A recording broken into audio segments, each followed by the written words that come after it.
Bonjour à toutes et à tous, merci de nous rejoindre, je suis ravie de vous retrouver. Je me présente, je suis Elsa Ferreira, journaliste à l'ADN et je vais vous accompagner pendant cette heure de webinaire sur les tendances digitales et comment les transformer en opportunités business. Imaginez, on cartographie Internet.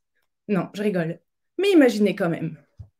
Eh bien, mesdames et messieurs, figurez-vous que c'est ce que l'agence de marketing digital Vanxen a fait et c'est ce qu'elle s'apprête à partager avec nous.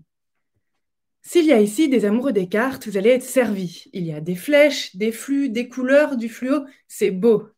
Quant aux amoureux de la culture Internet, n'en demandez pas plus. À travers cette carte, ce sont les micro-communautés qu'on découvre, les tendances naissantes ou éphémères, et surtout comment elles se lient entre elles, comment elles se lisent aussi. Car Nechem Ertan, créative stratégiste, n'a pas seulement réalisé une carte des cultures socio-digitales. Elle propose aussi une méthodologie pour s'emparer de ces coins culturellement éloignés et se poser les bonnes questions pour y trouver un sens pour votre business.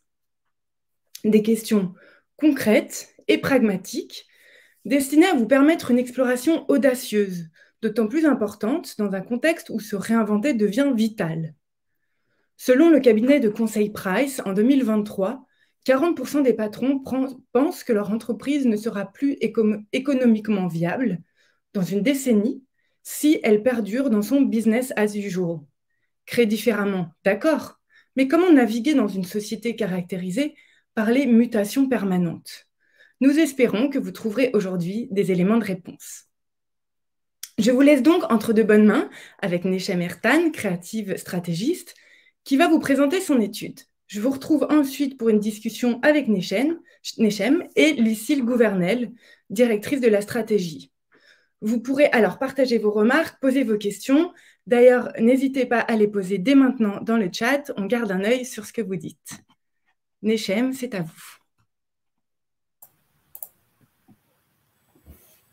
Bonjour à tous et merci de nous joindre aujourd'hui. Merci beaucoup Elsa.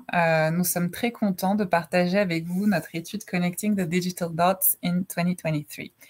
Donc, sans plus attendre, on vous a expliqué un petit peu rapidement le concept. L'idée cette fois-ci, c'était de nous intéresser à ce qui se passe sur Internet et dans notre monde et surtout pour comprendre comment les marques peuvent réagir par rapport à ces tendances d'une nouvelle manière. Et donc, notre intention, cette fois-ci, était de travailler sur un mapping pour comprendre comment tout ça est connecté. Et donc, le mapping que voici, que vous pourrez télécharger avec l'étude. L'idée, c'est bien sûr que vous puissiez naviguer dedans. Il y a une légende que vous verrez en haut à gauche de cette cartographie où l'on retrouve des insights avec les petits guillemets pour comprendre les attentes des consommateurs et des internautes, des users. En vert, vous verrez les réponses apportées par le digital à ces insights. Et puis, en noir, vous allez retrouver les tendances socio-économiques. Et tout ceci est relié. Et on a deux grosses bulles rouges qui indiquent les zones de crise. Et forcément, leur emplacement est connecté à tout ça. Donc, ça, c'est le détail de ce que vous allez pouvoir regarder. Aujourd'hui, l'idée, c'est que nous puissions découvrir un petit peu ces concepts et les expliquer ensemble. Et bien, comme c'est un mapping, c'est toujours la grande question, par où commencer? Eh bien, ce mapping, il est possible de le prendre dans tous les sens. Donc, l'idée, c'est que nous puissions vous donner un élan avec un choix. Donc, nous avons fait le choix de positionner dans la partie centre-gauche de ce mapping, une bulle qui s'appelle Micro-Communities. Et pourquoi nous avons voulu commencer la lecture à cet endroit? Eh bien, parce qu'aujourd'hui, de toute manière, toutes les innovations s'appuient sur nos relations. Comment l'humain communique, s'exprime, se connecte aux autres, fait des transactions. Donc, nos manières d'échanger entre nous et de nous connecter, plus il va y avoir de proximité, plus il va y avoir d'insight pour les marques et les organisations. Et donc, c'est pas uniquement relations que nous avons écrit dans cette bulle, nous avons écrit micro-communities. Pourquoi? Eh bien, ça fait déjà un certain temps que l'on s'intéresse tous à cette histoire d'online communities. C'était un petit peu le fantasme déjà depuis pas mal d'années, depuis la naissance des réseaux sociaux. Par contre, je pense que tous les experts de la communication peuvent s'aligner pour l'avouer que ça n'a pas tout de suite été tout ce que l'on espérait. Il y a quand même eu un côté un peu top-down dans ces communautés parce que finalement, il y avait des marques qui gardaient quand même le pouvoir et qui pouvaient décider de leurs calendriers éditoriaux, qui pouvaient décider de ce qu'ils allaient écrire, de qui pouvait commenter ou pas. Donc, ce n'était pas encore totalement une vraie proximité. Or, aujourd'hui, avec 30 années d'Internet derrière nous et pas mal d'années de réseaux sociaux, des plateformes se spécialisent et on va avoir une forme de maturité dans les fonctionnalités, dans comment on va utiliser ces lieux, ces plateformes et comment on va les animer. Et aujourd'hui, les internautes commencent à pouvoir créer leurs propres journeys sur ces plateformes spécialisées. Si on prend l'exemple des gamers, par exemple, on peut commencer sa matinée sur Discord en disant bonjour avec sa tasse de café à ses fellow gamers et puis continuer sur Twitch une partie jeu en live et puis tous les parties qu'on a ratées de nos amis, de nos communautés, on peut aller les rattraper sur YouTube. Donc, chacun peut dessiner un petit peu son parcours et dans ces micro-communautés, on va avoir des relations beaucoup plus vraies qu'on a pu l'avoir auparavant et les marques vont avoir de nouveaux do's et don'ts à respecter pour pouvoir y avoir une place authentique et réelle. Finalement, dans notre mapping, vous allez aussi découvrir, quand vous l'aurez téléchargé, qu'on a révélé plusieurs zones. On va avoir écrit de cette manière-là en vert « Members, Partners, Creators, Users et Gamers ». Ce mapping, c'est aussi un outil pour vous parce qu'une fois que nous avons voulu croiser les données et nos lectures des news et des rapports, nous avons remarqué qu'il y avait des groupements que l'on pouvait recréer. Et donc, parmi les insights, on arrive à remarquer qu'il y a 5 rôles que les internautes veulent jouer dans leur vie aujourd'hui et qui sont possibles sur le digital.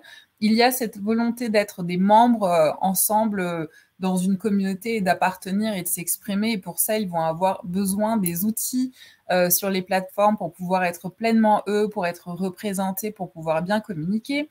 Ils vont aussi vouloir être des partenaires entre eux et avec les marques et avec les institutions d'un monde meilleur. Et là, qu'est-ce que les marques vont pouvoir leur apporter? C'est des outils pour faire mieux ensemble, pour mieux produire, pour mieux consommer. Ils vont aussi être des créateurs parce qu'aujourd'hui, même en créant ne serait-ce qu'une story sur Instagram, on est déjà créateur de contenu, mais plus ça va et plus on va avoir besoin d'outils qui nous simplifient la vie. On va aussi être des users qui sont de plus en plus matures et qui veulent prendre le contrôle pour pouvoir paramétrer les choses. Et on va être des gamers qui vont chercher des expériences immersives qui correspondent à nos centres d'intérêt, à notre personnalité. Et donc, c'est ainsi que vous allez pouvoir prendre ce mapping en main après cette présentation, je l'espère, et naviguer dedans pour voir où se situent les insights qui vous correspondent et où se situent les rôles que vos communautés peuvent vouloir jouer et comment vous allez pouvoir brainstormer sur le comment vous allez pouvoir les aider, leur donner le pouvoir par vos leviers digitaux pour qu'ils puissent pleinement s'épanouir. Nous, notre mission, donc vous l'aurez compris, à travers cette étude, c'était d'explorer les do's et don'ts, de vous aider à comprendre ce qui est le plus relevant, ce qui est adapté à votre marque, à votre identité, à votre ADN, à vos KPI, et le tout puisque finalement, le but dans tout ça, c'est d'être performant dans la durée. Et donc, c'est les réponses que vous allez pouvoir apporter en vous posant ces questions qui vont vous le permettre. On se lance sans plus attendre. Quels sont les insights clés qui ressortent de ce mapping?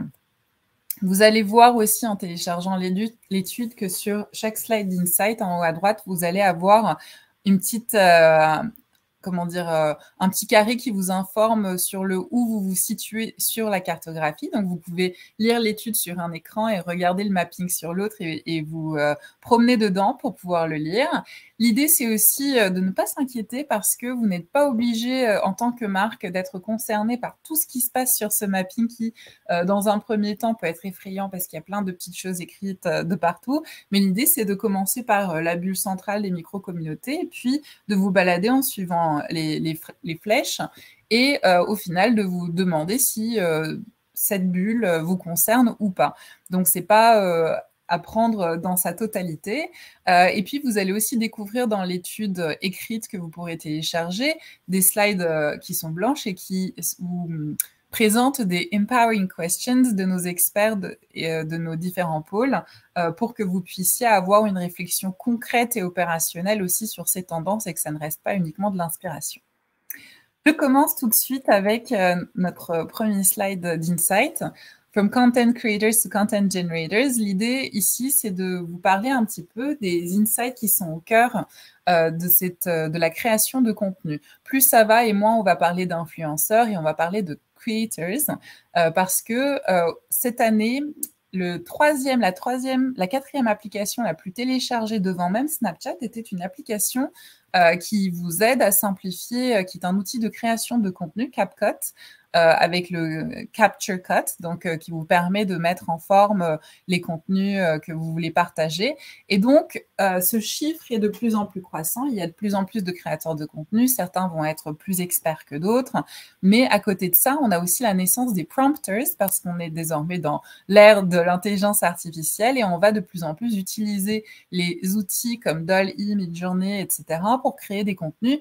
Et cette nouvelle espèce de créateurs de contenu s'appelle des prompters parce que c'est le verbe prompting qui signifie dire à l'IA ce qu'on voudrait qu'il crée pour nous. Et il y en a qui sont plus doués les uns que les autres. Et on va avoir des artistes qui commencent à émerger et qui sont des prompters parce qu'ils s'entendent très bien avec l'IA et l'IA leur rend exactement ce qu'ils voudraient qu'il soit créé.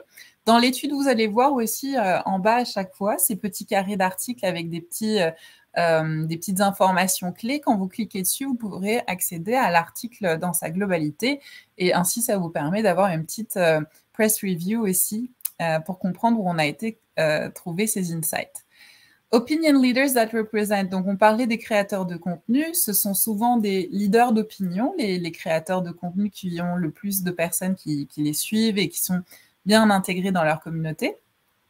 Ici, on peut voir aussi l'exemple de Hello Colo, Hello It's Colo, qui est une créatrice, une Twitcheuse qui joue avec ses pieds parce qu'elle a une maladie qui s'est développée après avoir été créatrice de contenu et donc elle ne peut plus avoir l'usage de ses mains. Et cet exemple est intéressant parce qu'on va avoir de plus en plus de Twitchers et de créateurs de contenu qui vont avoir leur sujet de prédilection, donc là par exemple le gaming, mais à côté de ça, ils vont aussi être très engagés dans une cause et ils vont passer des messages et générer des fonds pour leurs causes préférées. Ici, l'un des insights clés, c'est aussi le fait que la génération Z, aujourd'hui, les chiffres l'indiquent, vont apprécier davantage les médias et les marques qui vont donner la voix et donner une représentation à des populations diverses, même lorsque ces populations ne les représentent pas eux individuellement. Et les marques, bien sûr, sont en train d'essayer de rattraper leur retard sur l'inclusion et la diversité. Petit fact à se noter, aujourd'hui, on parle encore de marketing inclusif parce que le mot n'a pas été remplacé, mais plus ça va, plus on va parler d'appartenance et de belonging, parce que l'inclusion signifie qu'il y a un premier groupe qui est en place et qui veut bien inclure les autres, et c'est déjà exclusif quand on utilise un mot de ce type-là. L'insight qui est intéressant, c'est aussi que le fait que si l'on veut être une marque inclusive, il va falloir travailler sur son data gap. C'est-à-dire, est-ce qu'on a suffisamment de données sur les populations dont on a envie de parler et qu'on veut adresser. Par exemple, si on veut être inclusif des femmes dans un milieu qui ne l'était pas, il y a ce super livre Invisible Women qui nous montre que souvent, eh bien, on n'a pas suffisamment de connaissances sur les femmes et leurs besoins. Et il y a un cas qui a gagné le Creative Data, c'est WeCapital, que vous pourrez cliquer et voir la vidéo et qui indique comment on peut aller comprendre les besoins des femmes, par exemple, qui veulent monter des business et qui n'arrivent pas à avoir de prêts autorisés. Là, c'est tout un cas qui montre comment une marque a réussi à créer tout un système qui leur permet d'accéder, d'avoir les bonnes datas qui les soutiennent pour prouver qu'elles sont capables d'avoir un prêt et de le rembourser. Et bien sûr, tout ça, ça va être important de savoir le faire de manière inclusive, mais à l'international et en sachant s'adresser à des publics de plus en plus multiculturels. On va donc parler des barrières linguistiques, mais aussi culturelles qu'il faudra dépasser. Aujourd'hui, si vous êtes allé sur Airbnb, vous pourrez voir qu'il y a pas mal d'expériences Airbnb qui sont traduites dans 18 langues. Il y a aussi ce chat immédiat qui est traduit en live et au point où on ne sait même plus dans quelle langue nous parle le host chez qui on va dormir ce soir.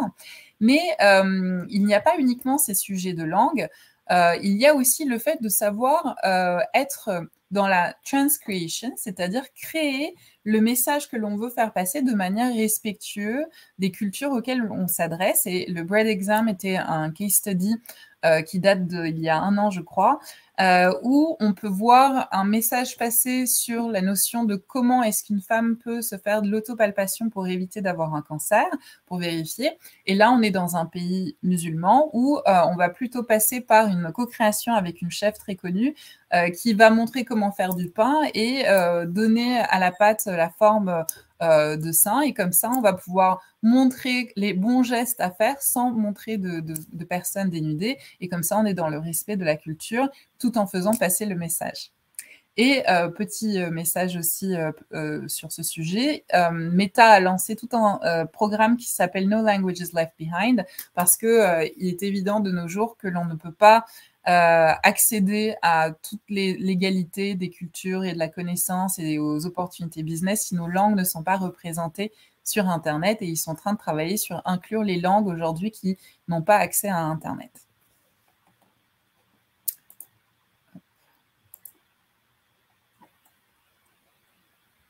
Excusez-moi. Niche Creativity Made in Community. Donc, comme vous l'aurez vu, nos titres et nos messages autour de notre événement, on parle beaucoup de cette notion de niche parce que plus on parle de micro-communautés où l'on se regroupe entre personnes qui partagent des causes, des cultures, un sentiment d'appartenance, plus on est niche et plus on se ressemble et plus on a d'insights qui s'y créent. Donc, dans cette instance, l'idée, c'est aussi de se parler de ces applications et de ces services et des produits que l'on va pouvoir créer en saisissant ces insights. Un exemple clé va être celui de Penguin Random House, qui est une maison d'édition qui a pu refaire tout son branding et sa stratégie de communication avec les booktokers, c'est-à-dire les personnes qui sont vraiment spécialisées dans des micro-communautés de niche autour de la lecture dans TikTok. Et ce sont donc des influenceurs méga connaisseurs de leur sujet. Et donc, aujourd'hui, il va être très intéressant pour les marques de trouver les niches qui vont pouvoir les accompagner dans leur développement aussi. Et c'est des niches où ils sont très légitimes de construire et de développer une relation dans la durée avec eux. Et c'est là que l'on va parler des subcultures, des cultures qui se créent dans ces niches et des insights qui s'y génèrent. On a tout plein d'exemples très intéressants que vous pourrez explorer aussi dans les liens ici. Avec tout ça, l'idée, bien sûr, c'est de donner le pouvoir aux internautes. Donc, dans la partie user de notre mapping, vous allez trouver tout cet espace autour du Web3 et de la décentralisation, parce qu'on appelle ça le decentralized web. L'idée du Web3 avec le crypto, avec tous ces éléments liés, c'est vraiment de créer un endroit où la data appartient aux users et ils vont pouvoir y trouver les informations qu'ils veulent, les relations qu'ils veulent développer, tout en étant dans leur total safety. Et cette notion se connecte aussi à des insights de la part des nouvelles générations, de vouloir compter sur elles-mêmes parce qu'il y a tellement de crises qui se passent, il y a tellement de fake news, il y a tellement de problématiques que l'on va petit à petit se dire, eh bien, moi, il faut que je développe ma financial literacy aussi, et donc savoir compter sur moi-même quand il s'agit de comprendre mes besoins de financement, d'investissement, comment fonctionnent les sujets liés aux finances. Un exemple intéressant, c'est la fondation ABBL qui a lancé un jeu qui s'appelle Money Odyssey, qui nous permet, dans une expérience ludique, de découvrir toutes les notions liées aux finances. Et donc là, c'est l'exemple d'un organisme qui a su comprendre l'insight de la génération Z et de l'accompagner, de lui apporter de l'empowerment sur cette literacy, financial literacy, donc leur connaissance et aptitude à comprendre les finances.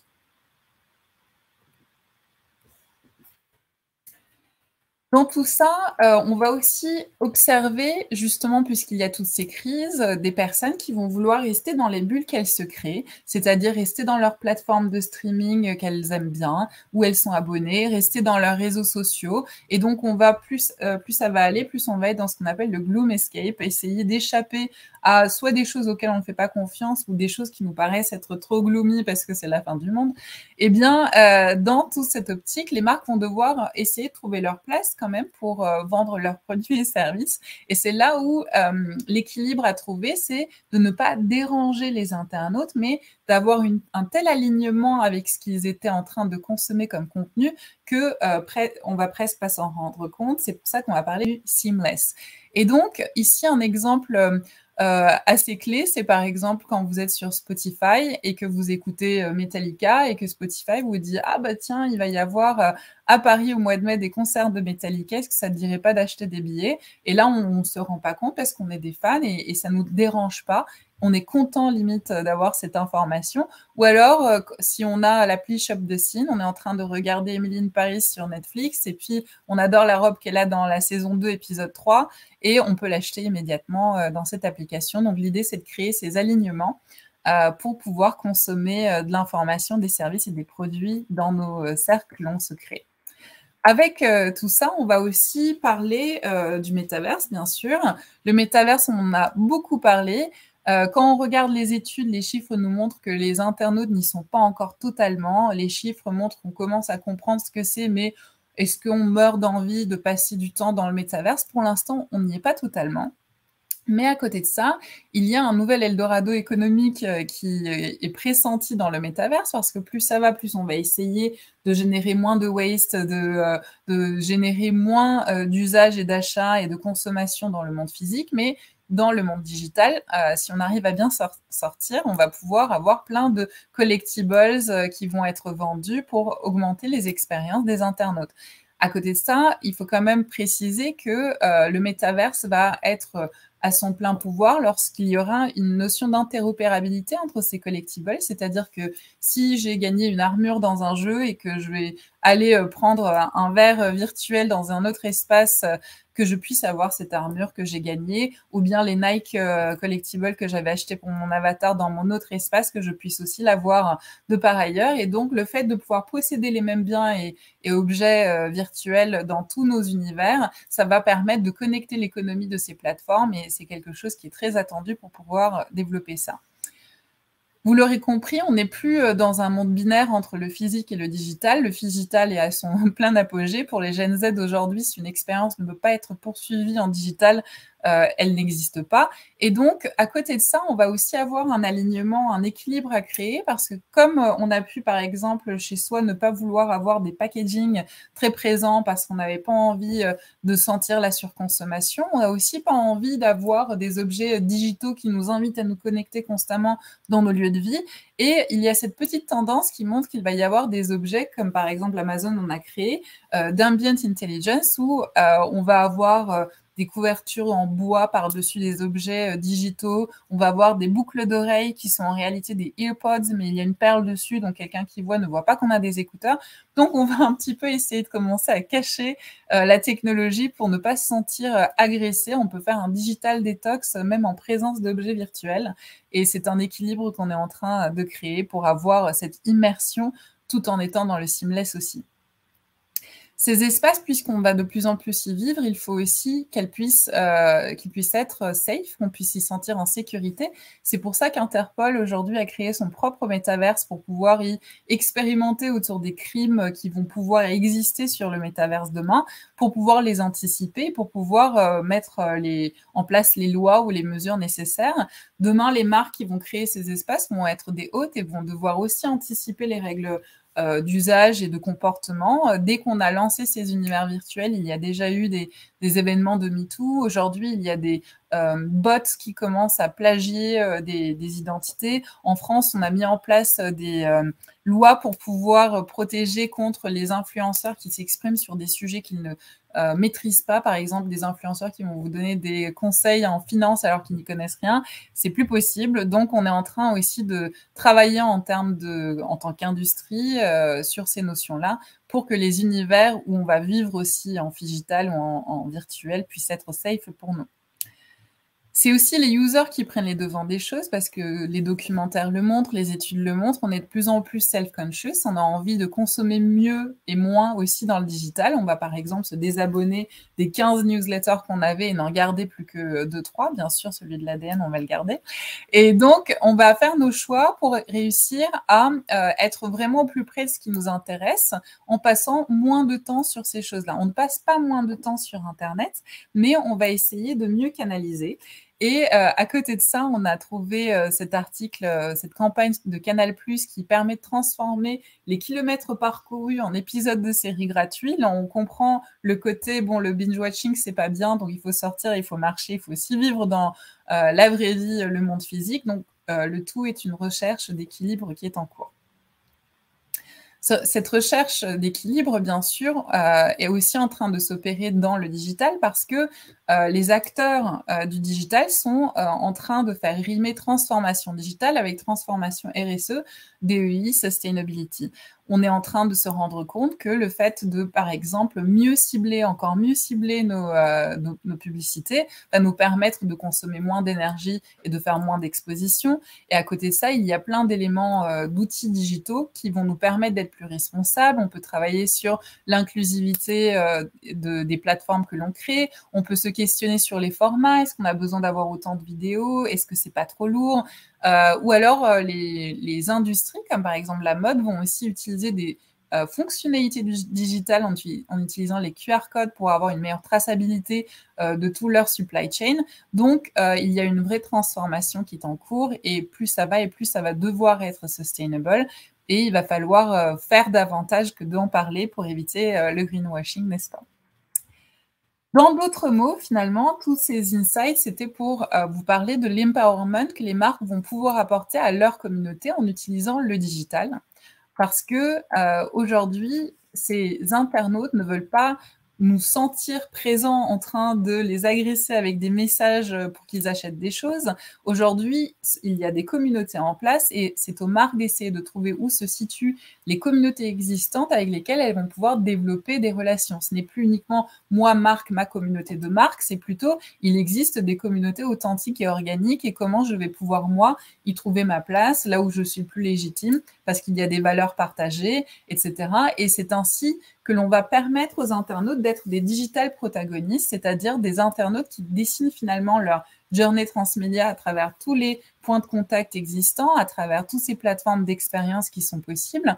Et aujourd'hui, nous avons mis à côté de ça le programme de la United Nations Development Programme, où on voit aussi comment l'UN est en train d'utiliser le digital pour travailler sur le digital well-being, pour l'égalité, sur la cyber security. Donc, on est vraiment dans ce monde non binaire où digital et physique vivent ensemble et le but, c'est de comprendre comment les organisations, les marques, les institutions vont pouvoir utiliser leurs plateformes, leurs outils digitaux pour se rendre utiles aux internautes. La question à se poser, c'est quels sont les insights qui correspondent à nos marques, à notre ADN, à nos objectifs, et quels sont les rôles que nos communautés ont le plus besoin et envie de jouer, ou alors mettre les bons dosages. Et c'est là-dedans que finalement, l'idée, c'est de comprendre comment vous allez pouvoir leur donner le pouvoir en leur prêtant des outils, en leur prêtant votre plateforme, en créant des contenus qui leur donnent des informations utiles ou engaging, en créant des expériences qui vont être plus chouettes pour eux. Notre mission dans tout ça, c'est de vous accompagner. Donc, finalement, l'idée, c'est que les marques donnent le pouvoir par le digital à leurs consommateurs. Et nous, l'idée, c'est de pouvoir donner le pouvoir aux marques en comprenant où sont les bons leviers et lesquels il faut activer pour que ça fasse sens. Et donc, juste un petit slide rapide pour vous dire qui c'est qui vous raconte tout ça.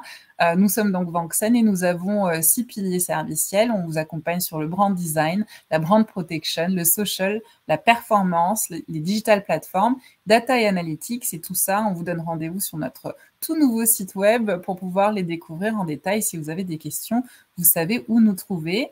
Et j'en ai fini, moi, avec la présentation des insights. Donc, je pense que Elsa et Lucille vont pouvoir revenir. Merci beaucoup, Necha Mertem, pour cette présentation très riche. Ça donne vraiment envie de se perdre dans cette carte, ces connexions. J'invite également, en effet, Lucille Gouvernel, qui est directrice de la stratégie, à nous rejoindre pour la conversation. Et puis, comme toujours dans le public, n'hésitez pas à poser vos questions dans la fenêtre de chat. On va faire remonter vos questions et on aura un petit temps, un temps pour les questions à la fin de notre conversation. Donc, bonjour Lucille Gouvernel. Alors, cette carte, elle est très, très vaste. Elle est très foisonnante. On parle de micro-communautés, on parle de live shopping, de métavers, de minorité, d'écologie. Comment on se repère là-dedans? Est-ce qu'il faut, vous l'avez évoqué, Nechem, on ne va pas forcément se concentrer sur tous les domaines, on va voir ce qui correspond le mieux à nos marques. Concrètement, comment on fait? Effectivement, c'est une carte, c'est une cartographie. Et en tant que telle, ça a vocation à être utilisé comme un outil. Il est clair que toutes les marques, tous les annonceurs ne peuvent pas se retrouver dans toutes les problématiques et tous les insights qu'on a balayés ensemble. L'idée d'une carte, c'est de trouver des zones qui ont de la résonance pour vous, pour votre marque. On a codifié de manière différente sur cette carte ce qui relevait des insights, donc vraiment les pensées clés, les réflexions qui animent les utilisatrices et les utilisateurs. Donc ces insights, les marques peuvent les parcourir l'un après l'autre et trouver dans lesquels ils peuvent s'identifier, celles qui ont du sens et de la résonance par rapport à leur communauté ou à leurs audiences existantes. On a parlé aussi des différents rôles qui peuvent être endossés par une même audience, un même utilisateur ou une même utilisatrice va tantôt être dans un profil plus gamer, plus membre d'une communauté. Je crois qu'il faut aussi que les marques puissent trouver le rôle qu'elles ont envie de jouer en tant que aidants, auxiliaires dans ces différentes postures des utilisateurs pour effectivement réussir à identifier quels leviers, quelles actions peuvent avoir du sens, encore une fois, pour la marque, quoi. D'accord, très bien. Il me semble que vous posez des questions, hein, des questions concrètes que les marques peuvent se poser pour savoir si ça leur correspond, en fait. Oui, tout à fait. Lorsqu'on regarde ce mapping, vous allez voir déjà qu'il y a une sorte de point de chute, de landing point en vert, un peu à l'aboutissement de tous les questionnements autour des insights. Et on peut déjà rien que commencer par ces différents outils et se dire, en bas à gauche, dans la partie partners, on a justement cette bulle sur comment rendre ces plateformes. Vous voyez, je le dis déjà sous forme de question, que c'est pas une question. Dans la bulle, on parle des plateformes qui sont plus inclusives et qui vont répondre à des besoins de différents types de populations. Une question peut-être de se poser, quels sont tous les users possibles de mon site internet et est-ce que je suis vraiment inclusif à tous leurs besoins? Est-ce que j'ai assez de données data ou est-ce que je devrais aller faire une étude d'usage pour savoir si j'ai tout anticipé? Donc l'idée, c'est que vous pouvez prendre n'importe quelle typologie de bulle. Si on prend la représentativité et que je prends l'insight qui part, c'est l'un des premiers insights qui part de la bulle micro-communauté, où on parle de « Ah ben moi aujourd'hui dans ma communauté, je suis hyper content de me sentir inclus et j'aimerais que tout le monde soit représenté du coup. » Et là, on peut se demander sur mes plateformes, est-ce qu'il y a assez de typologies de personnes qui sont représentées ou est-ce qu'il y a toujours les mêmes... j'ai pas envie de donner d'exemples clichés, donc j'évite, mais les mêmes têtes. Voilà les types de questions qu'on peut poser. Ok, très bien, merci. Quand on parle de tendances digitales, on est évidemment sur des tendances qui sont en constante évolution.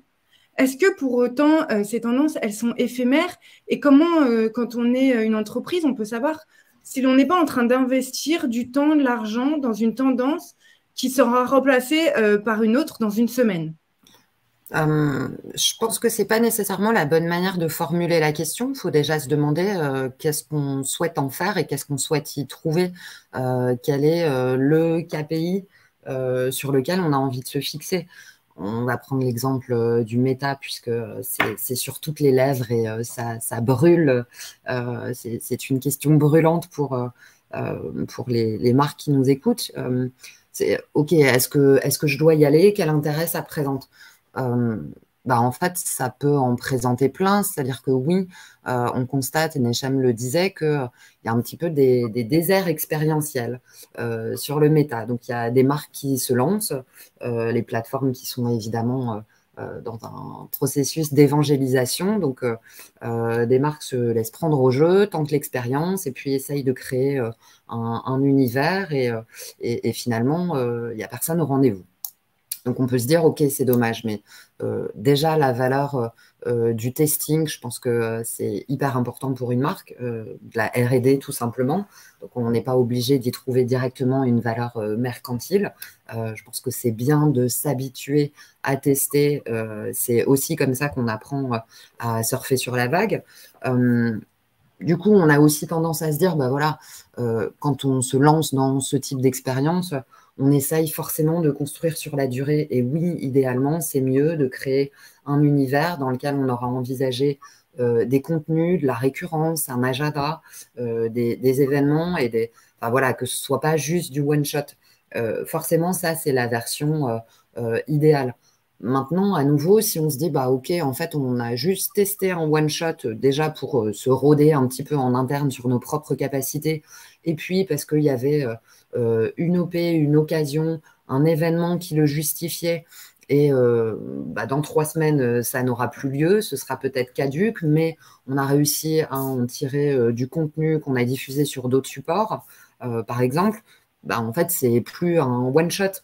Je crois que c'était Lay's à Dubaï qui a créé un petit rendez-vous dans le méta avec juste quelques éminentes célébrités du monde footballistique et une cinquantaine de fans. On peut se dire c'est ridicule, c'est tout petit, qui s'en souviendra, mais en fait si derrière cet event, ils parviennent à en conserver le contenu et à diffuser des capsules qui leur servent comme autant d'outils de com et de RP, bah, c'est pas perdu en fait.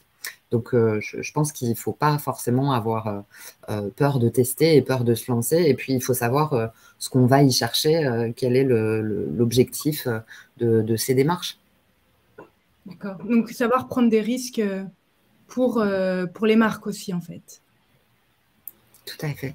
Oui, c'est vrai que de nos jours, de toute manière, on ne peut pas vivre, je pense, sans prendre de risques, parce que comme tout est en train de changer, on apprend des choses, on est en train d'en apprendre sur nos cognitive bias, donc on prend des risques rien qu'en s'exprimant. Je pense qu'on est à l'ère de savoir rester humble et de s'excuser quand nécessaire, mais il y a aussi des stratégies, je pense, alternatives. Quand on pense, par exemple, à une plateforme comme Twitch, ça peut être un risque de se dire, est-ce que je me lance, est-ce que j'aurai des contenus, mais on n'est pas obligé de se lancer tout de suite en tant que marque créatrice de contenu et avoir sa propre chaîne. Il y a des marques, je crois que c'était Arby's, qui a une chaîne où elle fait que d'inviter des créateurs en place et joue le rôle d'animateur. Donc, je pense qu'il y a différents degrés de risque et qu'on peut se l'adapter et le mesurer. Ok, super. Alors, parlons des micro-communautés. Elles ont des codes très forts. Est-ce que ça veut dire qu'une marque devra s'intégrer à la communauté pour pouvoir lui parler, pour pouvoir la comprendre? Est-ce qu'il faut trouver ce qu'on appelle en journalisme un fixeur? Et de manière générale, comment est-ce qu'on est au courant de ce dont ces micro-communautés parlent? Alors, il y a plusieurs questions dans la question, mais ce qu'il y a d'important effectivement dans ces micro-communautés, c'était l'intro de cette présentation de Nechem, c'est de se dire qu'elles sont plus restreintes en taille, mais beaucoup plus fortes dans leurs liens parce que beaucoup plus convaincues autour de thématiques qui sont hyper profondes, hyper ancrées. Voilà, on ne parle pas que des goûts et des couleurs, on parle vraiment de vocation, de contraintes, de société. Donc, c'est des thèmes qui sont hyper forts. Donc, forcément, c'est des thèmes un petit peu délicats parfois. La première question à se poser en tant que marque, c'est celle de la légitimité.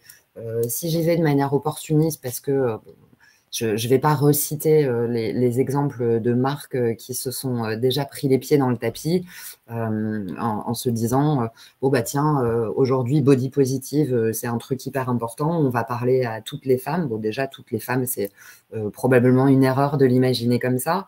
Et puis, bah, la marque ayant jamais eu de passif d'action véritable sur cette thématique, forcément, ça sonne creux et c'est plutôt mal perçu. Il y a une question de légitimité. Je pense qu'il y a aussi une question d'humilité. Il faut se considérer comme apprenant. Ça signifie quoi? Ça signifie qu'on peut se sentir légitime parce qu'on se dit, cette micro-communauté ou cette branche ou cette tendance spécifique au sein de ma communauté, elle résonne avec ce que j'ai envie de proposer, ce que je propose depuis toujours. Mais comme forcément on parle de sujets qui sont, je le disais, forts, potentiellement sensibles, il faut aussi s'attendre à ce que ça puisse créer des réactions. Il faut être au courant qu'on peut se planter ou être maladroit. Je pense que l'aveu encore une fois, d'humilité, il est important. Et pour s'assurer que les choses, elles résonnent et pas arriver avec ces gros sabots, je pense qu'il y a un principe d'écoute qui doit être permanent pour bien capter ce qui se dit derrière un thème. C'est quoi body positive? Ok, mais qui le représente? Effectivement, peut-être identifier des fixeurs, mais il ne s'agit pas juste d'aller trouver une ambassadrice et puis paf, c'est fait. Il faut comprendre quelle est la nature des discussions et pour savoir si on peut s'y inviter et puis avancer encore une fois avec de l'humilité, avec du respect. Donc, on peut s'assurer déjà de comprendre et d'entendre en ayant les bons dispositifs d'écoute. Écouter avant de parler, je crois que c'est un principe assez sage qui peut bien s'appliquer. Oui, en fait, ce que vous soulevez, c'est extrêmement important. C'est aussi comment parler à ces communautés sans donner l'impression de faire ce que vous avez appelé dans la présentation du cause washing et qui est quelque chose dont la génération Z en particulier, et elle est super vigilante là-dessus. Donc, comment on fait pour pas se faire attaquer en disant qu'on fait de la récupération au final? Si on a rien à dire d'autre en fait, que des paroles, le risque est quand même assez fort de se faire malmener au sein de ces communautés. Si on a des preuves, des actions, et en fait c'est ça aujourd'hui le principal reproche. Le reproche, il est celui du discours qui se suit de peu d'actions. Et d'ailleurs, en fait, le discours ne devrait pas être suivi d'action, il devrait être précédé d'action. Je pense que c'est là le principal point critique des communautés qui reçoivent mal certains discours, parce qu'elles se sentent juste exposées à une volonté de la marque de se faire briller un peu sur des thèmes très forts, mais s'il n'y a pas de fait, que ce soit dans la RSE, dans l'inclusion, peu importe le thème ou le sous-thème, il faut avoir des choses à raconter, des choses à montrer pour que ça sonne juste. Oui, c'est vrai que c'est très important, l'action et pas seulement le discours. Merci de le rappeler. Et Nechem, peut-être là-dessus, on a vu dans le domaine de l'édition, par exemple, on va avoir des Sensity Readers, des gens dont le métier va être de vérifier qu'il n'y a pas de choses qu'on va dire qui peuvent porter à polémique, à controverse. Est-ce que ça, on peut l'imaginer dans le monde du marketing? Oui, c'est quelque chose qui se développe de plus en plus. On va avoir des marques qui vont faire appel à des institutions comme Gina Davis, par exemple, qui vont scanner toute leur publicité, leur contenu pour vérifier s'il n'y a pas des biais cognitifs qui sont passés par là, s'il y a une bonne représentativité, s'il n'y a pas des phrases qu'il ne fallait pas dire.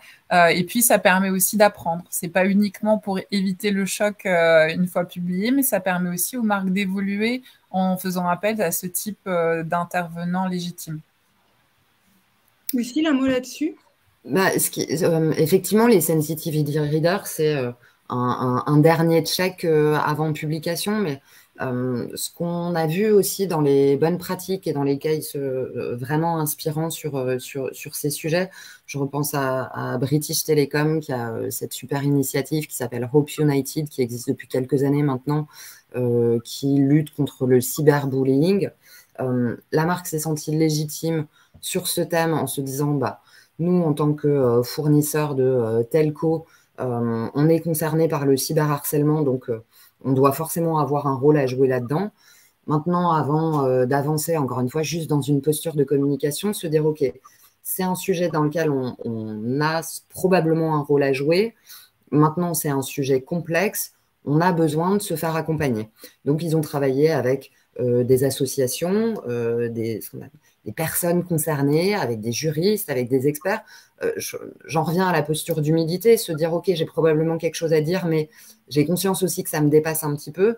Donc, avoir non pas juste des cautions qu'on va afficher comme un badge de la bienveillance, mais vraiment inclure les personnes concernées dans la prise de parole et dans le dispositif ou dans la réflexion sur ces thèmes, ça semble assez clé, plutôt que de se dire qu'est-ce qu'on pourrait dire au nom des femmes, au nom des minorités, au nom des personnes dans telle ou telle situation. En fait, les inviter autour de la table, les considérer et travailler avec elles, quoi. En fait, ce qu'on comprend de ce que vous dites, c'est que parler à ces micro-communautés, c'est quand même quelque chose d'assez intense pour les marques. Ça demande de s'inscrire dans un écosystème, de trouver des alliés, de faire attention à ce qu'on dit. Quel est l'intérêt finalement pour un business d'aller parler à ces micro-communautés de niche? En fait, là, si c'est considéré de cette manière, enfin, posé de cette manière, on peut se dire, voilà, micro-communauté, niche, ça ne m'intéresse pas d'un point de vue marketing, d'un point de vue business. Sauf qu'en fait, les marques qui entreprennent ces initiatives et qui le font bien, en général, elles ne sont pas allées chercher des thèmes hyper éloignés de leur cœur de métier. En fait, elles ont juste écouté leur communauté et en étant à l'écoute, se sont aperçues qu'effectivement, il y avait des sensibilités, des niches, des points d'accroche, des aspérités là-dedans. Donc, c'est pas, ça ne peut pas être pensé comme une logique de conquête. On ne se dit pas du jour au lendemain, tiens, je vais adresser tel volet de la population avec ma marque si ce n'est pas quelque chose qu'on a déjà identifié. Par exemple, Guinness, marque de bière, quand ils décident de sponsoriser le rugby féminin, ils ne se sont pas dit du jour au lendemain, je vais aller chercher des femmes pour consommer ma marque. En fait, ils se sont juste aperçus qu'ils représentaient leurs audiences de manière hyper archaïque, alors que dans les pubs au UK, il y a la parité, dans les stades de rugby, il y a la parité aussi. Donc, au bout d'un moment, c'était juste une évolution logique. C'est pas de la niche, c'est une logique de fidélisation, d'écouter vraiment les différents segments et toute la diversité qu'il peut y avoir déjà dans des audiences existantes. Nechem, là-dessus, sur ces opportunités business? Oui, c'est vrai que je pense qu'il est intéressant, c'est aussi de reconnaître la qualité un petit peu des early adopters que peuvent être ces personnes dans les niches. On a tous vu longtemps ces courbes qui se dessinent entre les early adopters, les late adopters. On va avoir aussi cette notion de believer. Donc, plus on est dans une niche, plus on crée des relations, plus on intègre les insights que ces personnes nous donnent dans nos services, plus ça va les fidéliser. Et donc, c'est vrai qu'en termes de transformation business, c'est très intéressant parce que c'est des personnes qui deviennent nos ambassadeurs et qui restent avec nous. Pour donner un exemple sur ce côté satisfaisant, moi, personnellement, je suis une utilisatrice d'Audible, la plateforme de livres audio d'Amazon, et je leur ai laissé des commentaires sur les fonctionnalités. Et quand j'ai vu des changements dans l'application, j'avais l'impression que c'était moi. Donc, j'imagine que les booktokers qui ont contribué à travailler sur le changement de Penguin, je suis sûre que les livres qui sortent de chez Penguin attirent un petit peu plus leurs attentions. Donc, je pense qu'il y a un vrai impact business à aller travailler sur ces bulles vertes de notre plateforme, de notre mapping, parce que finalement, les personnes se sentent entendues, ils sont très engagés dans les domaines, dans leur niche, et donc ça veut dire que d'un point de business, c'est très, très engageant. Justement, ça m'emmène sur ma prochaine question, puisque ce que vous dites en sous-texte dans votre présentation, c'est qu'il faut faire participer l'utilisateur dans le parcours pour qu'il devienne ce que vous appelez un digital protagoniste. Est-ce que vous pouvez me dire concrètement comment on rend cet utilisateur un protagoniste ? En fait, quand on dit protagoniste, qu'est-ce que c'est un protagoniste? C'est quelqu'un qui est au centre de l'histoire. Donc déjà, la considération utilisateur-utilisatrice, elle doit être assez centrale. Et un protagoniste, c'est quelqu'un qui agit, qui a les moyens d'agir. Donc on est vraiment dans une logique d'empowerment, pour reprendre ce mot, de dire on donne les clés, on donne les codes, on donne les outils aux utilisateurs, aux créateurs, à tous ces protagonistes en fonction de la facette qu'il va révéler à un moment ou à un autre. On lui donne les outils, on lui donne les moyens. Si on reprend la cartographie qu'on a réalisée, quand on envisage les utilisateurs dans leur dimension créateur, qu'est-ce que ça peut signifier très concrètement, leur donner les moyens? Par exemple, Airbnb, qui est un exemple qui revient souvent, Airbnb va permettre à ses hosts de créer du contenu qualitatif, va les aider à produire du contenu, pour mieux valoriser son endroit, son hosting. Il y a aussi une marketplace de vêtements de seconde main qui est très puissante au UK, qui s'appelle Depop, qui fait la même chose avec des communautés où il considère que les gens qui vendent sur sa plateforme sont aptes à développer leur propre business par ce moyen-là, par la seconde main. Et c'est pareil, en fait, ils repèrent des personnes, des individus qui vendent beaucoup et ils les aident à développer leur activité en leur permettant de créer des jolies photos, créer des petites galeries, avoir sa petite boutique, entre guillemets, de seconde main. Donc, c'est leur donner les moyens. Quand on imagine l'utilisateur, l'utilisatrice dans un rôle plutôt partenaire qui a envie d'agir sur le monde, qu'est-ce qu'on peut lui fournir comme outil, comme méthode? Patagonia, voilà, qui donne des cours de recycling ou upcycling, comment recoudre ou rafistoler ses vêtements. Ça répond parfaitement aussi à cet usage. Donc, c'est vraiment équiper, si je puis dire, les digital protagonistes pour les rendre effectivement acteurs de leur parcours digital. Parfait, merci beaucoup. Je vais peut-être laisser, il nous reste 10 minutes, laisser la parole au public, sauf si Nechen, tu veux rajouter quelque chose sur le sujet. Mais voilà, avoir du temps pour poser vos questions. N'hésitez pas à poser les questions dans le chat. On va faire remonter les questions tout de suite. Alors, on a une première question sur la vision des financements participatifs. Quelle est votre vision des financements participatifs pour des projets de société de services? Est-ce que vous avez un avis sur ces financements participatifs?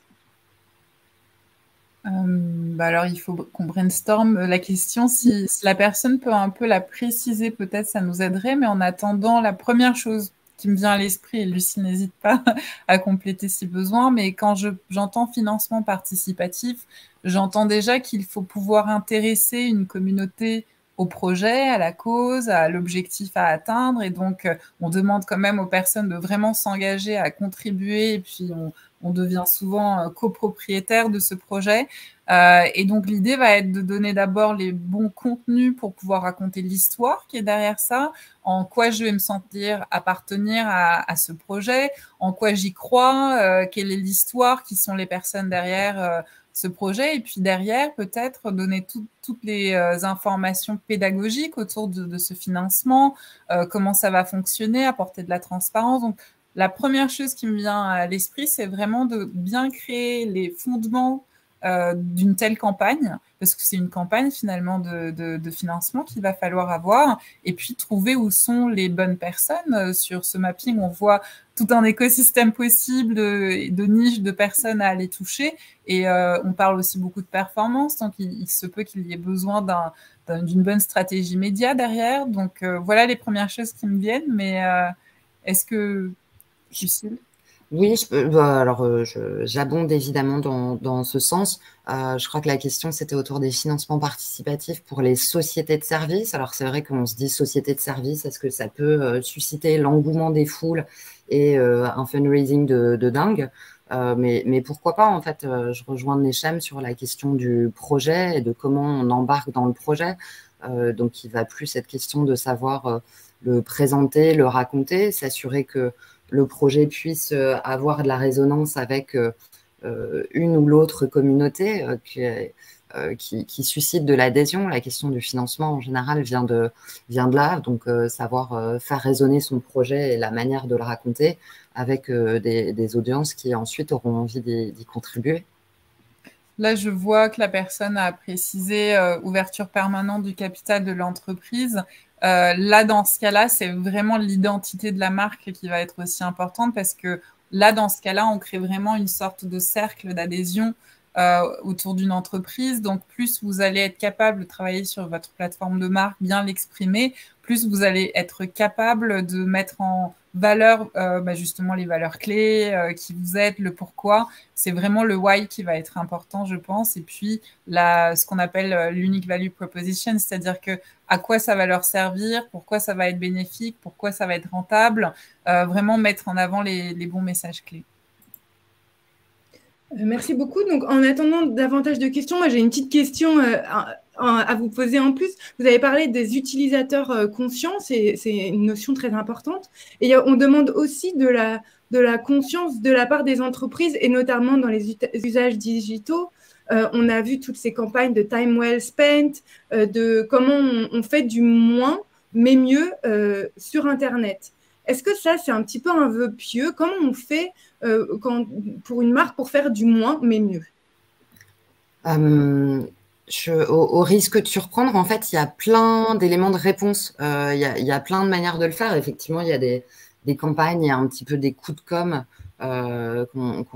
qui sont identifiés dans l'étude avec, je pense que c'était Canal qui offrait des sessions de VOD pour une session de jogging le matin. Donc, le message, c'est allez courir, prenez l'air plutôt que mater des replays. Et en même temps, on vous en donne quand même un petit peu. Donc, là, ça s'apparente plus à un vœu pieux et à une manière de communiquer qu'autre chose. Mais dans la démarche de communication d'un annonceur, moins mais mieux, c'est peut-être aussi se faire l'économie de certains messages et d'être un petit peu plus pragmatique plutôt que vouloir être partout tout le temps. On le disait aussi en intro, de moins en moins quand même, on est dans une logique de push. On essaye plutôt d'être dans la logique de pull. La logique de pull, c'est quoi? C'est de dire je propose quelque chose et l'internaute y adhère ou pas. J'essaye d'être le plus juste aussi dans ce que je raconte pour éviter de noyer tout le monde sous plein de messages. C'est un des moyens de travailler le référencement naturel. C'est exactement ça, c'est se dire, avant de raconter tout et n'importe quoi et de monopoliser Internet et les moteurs de recherche, en fait, je me base sur les requêtes, les questions des internautes pour créer un contenu qui leur soit utile. Donc, c'est éviter de noyer pour aller plus efficacement à l'information. Ça peut aussi, je ne sais pas, Nechem, tu as aussi sans doute des suggestions pour là-dessus? Non, je pense que tu as à peu près tout dit. Le moins mais mieux, ça me fait aussi penser à moins en dire peut-être quand on fait mieux. C'est-à-dire que dans tous nos sujets, forcément, on a de plus en plus de marques qui doivent s'exprimer sur la sustainability, etc. Peut-être qu'un élément, c'est de mettre en avant plus les facts, dire voilà, notre entreprise désormais fait tel usage technologique pour consommer moins d'eau, etc., plutôt que de dire nous sommes engagés dans la sustainability. Donc voilà, plutôt mettre en avant les faits et les actions pour que ça parle tout seul et en faire moins. Donc je sais que c'est pas sur le conscious user vraiment, mais c'est aussi un message à passer aux marques, je pense, de pouvoir s'exprimer sur ces sujets, mais plus par l'exemple que des super claims. Alors, on a une question sur l'abonnement. Que pensez-vous de l'abonnement comme moyen pour un nouveau client d'accéder à une communauté qualitative et engageante? En fait, c'est déjà des constats qu'on fait. Il me semble qu'il y a quelques exemples à ce sujet dans l'étude, justement sur les formules d'abonnement, qui, là aussi, ont un petit coup de regain en termes de médias, d'abonnements, de newsletters, de notifs, on est dans cette logique du moins mais mieux. Donc, ça signifie aussi être prêt à payer et laisser de côté l'abondance du gratuit pour se concentrer sur des choses dont on estime la valeur. Donc, pourquoi pas? En tout cas, on constate cette démarche. On nous demande aussi la carte séparément de la présentation. Ça, je pense que vous pourrez l'envoyer. Hein, ça, il n'y a pas de souci. Du coup, on va bientôt rendre l'antenne. Est-ce qu'avant, Lucille, Nechem, vous auriez un conseil pour les marques pour se retrouver dans cette grande cartographie des micro-communautés? Un corner à la fois avec un petit café pour une bonne digestion, pas obligé de se faire le mapping en entier. Vous pouvez vous prendre la semaine et vous faire des petites pauses dans différents corners et cliquer sur les différents articles qu'il y a dans l'étude. Je ne sais pas si c'est à ça qu'on s'attendait, mais je pense que la bonne digestion de l'étude est importante aussi. Lucille, un petit conseil pour terminer? Bon, oui, pareil sur l'étude, on a voulu un format justement qui soit pas trop académique, pas trop pompeux, donc ça se snack aussi, ça se consomme de manière isolée par petites bribes. Allez consulter déjà 2-3 articles plutôt que la totalité du mapping, ce sera peut-être moins impressionnant. Et puis tirer le fil par là où ça vous parle, par là où ça vous anime le plus. Au bout, il y a dans tous les cas la plot. Eh ben, c'est parfait, merci beaucoup. Allez vous plonger dans cette étude. Merci à vous d'avoir été là. Merci Lucille, merci Nechem pour avoir partagé cette étude. Le replay, l'étude vont vous être envoyés par mail, donc vous pourrez garder contact avec les équipes de Vancen. Et en attendant, je vous souhaite une très bonne journée et à bientôt. Merci à tous. Merci beaucoup, merci Elsa, bonne journée. Merci Elsa.